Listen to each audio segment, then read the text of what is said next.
Prandaj tregoj që profeti sallallahu alaihi wasallam e mori një ditë Ubej ibn Kabi, një nga shokët e tij, dhe i tha: "O Ubej, a do ta mësoj një sure që nuk ka zbrit as në Teurat, as në Ungjil, as në Zebur, as në Kur'an akoma nuk ka zbrit." Si kjo sure, pra vlerën e madhe që kishte kjo sure. Tha: "Po, e profeti Allahut." Edhe i tha profeti: "Çfarë lexo ti kur falesh?" Tha: "Unë lexoj surën Fatiha." Pa e akoma nuk e dinte se kjo sure ka kaq vlerë të madhe. Tha: "Pasha atë që është në dorë shpirti im, po gëtu në Allah. Si kjo sure, tha, nuk ka zbrit as në Teurat, as në Ungjil, as në Zebur." Këto janë 7 ajete pra që përsëriten, as në Kur'an pra nuk ka zbrit. Deri në ato momente pra s'kishte zbrit në Kur'an. Këto janë 7 ajetet që përsëriten dhe ky është Kur'ani madhështor. Dhe po të shohim vëllezër besimtar, nëse du me njoftë Allahun, direkt e njofim kjo sure. Vazhdon Bismillahirrahmanirrahim, me emrin e Allahut të gjithë mëshirshëm dhe mëshirëplotin. Elhamdulillahi Rabbil Alamin.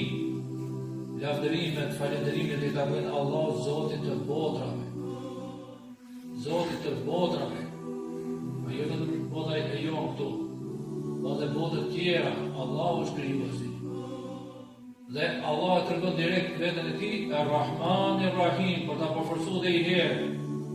I gjithë mëshirshmi, mëshirëploti.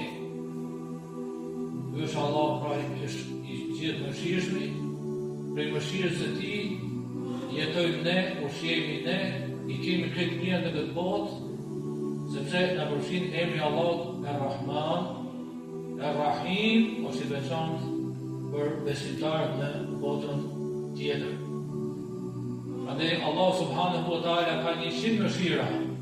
Një mëshirë ka zbrit në këtë dunja, 99 mëshirë e ka ruajtur për në ahiret. Subhanallah. Pastaj direkt Maliki Yawmiddin, sunduesi i ditës së gjykimit.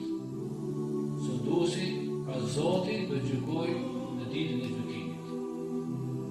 Pastaj Iyyake na'budu wa iyyake nasta'in. Vetëm ty të adhurojmë dhe vetëm prej te ndihmë kërkojmë. Kjo është besa jonë në Zotin tonë. Sa të jemi në këtë dynja, do të adhurojmë vetëm Allahun një të vetëm.